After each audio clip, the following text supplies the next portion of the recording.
Hello friends, welcome to Divya की कहानियाँ। मैं हूँ दिव्या और आज मैं आपके लिए लेकर आई हूँ सावित्री माँ की कहानी का दूसरा पार्ट। पिछली कहानी में हमने सुना कि सावित्री बहन घर से बाहर जा ही रही थी कि तभी उनके कानों में एक आवाज पड़ी। क्या थी वो आवाज, किसकी थी वो आवाज, आइए जानते हैं आज की कहानी में। सावित्री बहन ने अपनी बहू शोभा को अपनी माँ से बात करते हुए सुना। बेटा देख, तुझे फॉरेन रहने जाना था ना, अब मैंने तेरा रास्ता साफ कर दिया है। अब पति को फॉरेन ले जा और वहीं पर बस जाना, समझी? सावित्री बहन को यह सब सुनकर बड़ा झटका लगा।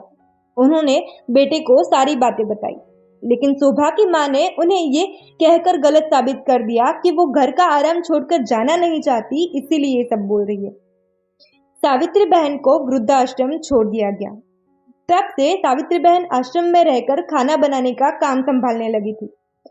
उनके खाने का स्वाद और उनके स्वभाव की वजह से वृद्धाश्रम में सब उन्हें अन्नपूर्णा और माँ कहकर बुलाने लगे थे। सब ठीक चल रहा था।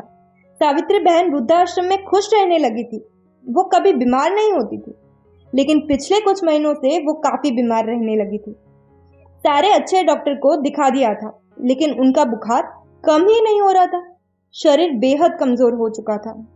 खाना भी छोड़ दिया गया था। थक हार कर एक वैद्य को बुलाया गया।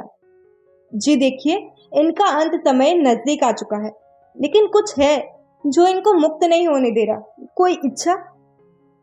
आप जल्द ही इनकी वह इच्छा पूरी कीजिए ताकि इन्हें दर्द से मुक्ति मिले, वैद्य ने कहा और वो चली गई।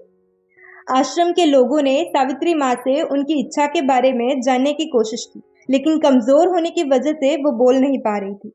इसीलिए आश्रम के लोगों ने उनके लिए भजन रखे, कथा का आयोजन किया, पसंद का खाना बनाया, सब करके देख लिया, लेकिन उनकी तबीयत में कोई सुधार नहीं आया।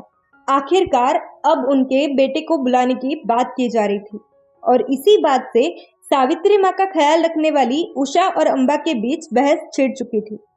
कितनी बार तो हमने उनके घर में फोन किया है ना, लेकिन उनकी बहू अपमान करके फोन रख देती है, जानती नहीं हो तुम? उषा ने अंबा को कहा। हाँ, लेकिन हम उनके बेटे का नंबर लेकर तो उससे बात कर सकते हैं ना, अंबा ने कहा। ठीक है, उषा ने कहा। वृद्धाश्रम के संचालकों ने सावित्री माँ के बेटे का नंबर ढूंढा और उसे फोन करके माँ से मिलने आने को कहा। बेटा दूसरे ही दिन माँ से मिलने आया। माँ को ऐसे बीमार देख उर्विश की आंखें भर आई। बेटे को रोता देख माँ की आंखें भी नम हो गई। वो माँ थी ना, आखिर अपने बेटे की मजबूरी जानती थी।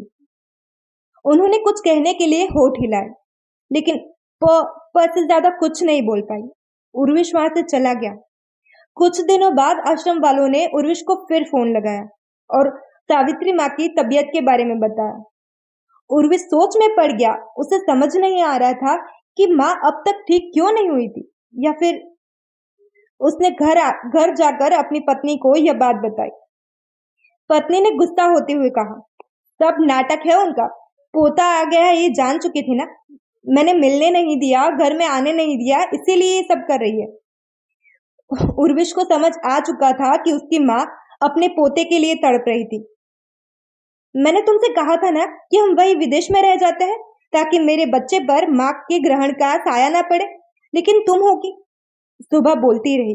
उर्विश जल्दी से अपने बेटे को लेकर आश्रम पहुंचा और माँ के सामने जाकर कहने लगा, इसी में अटकी है ना तुम्हारी जान, जी भर के देख लो। सावित्री बहन ने अपने पोते को देखा, उसके सिर पर बड़ी मेहनत से चूमा। उसकी आंखों से आंसू बहने लगे। मेरा पोता। उसने अपने शब्द को पूरा ही किया और फिर हमेशा के लिए विदाई ले ली। Thank you for listening. And अगर आपको मेरी कहानी पसंद आई हो तो प्लीज मेरे चैनल को सब्सक्राइब करें, इस वीडियो को लाइक करें, कमेंट करें। हर हर महादेव।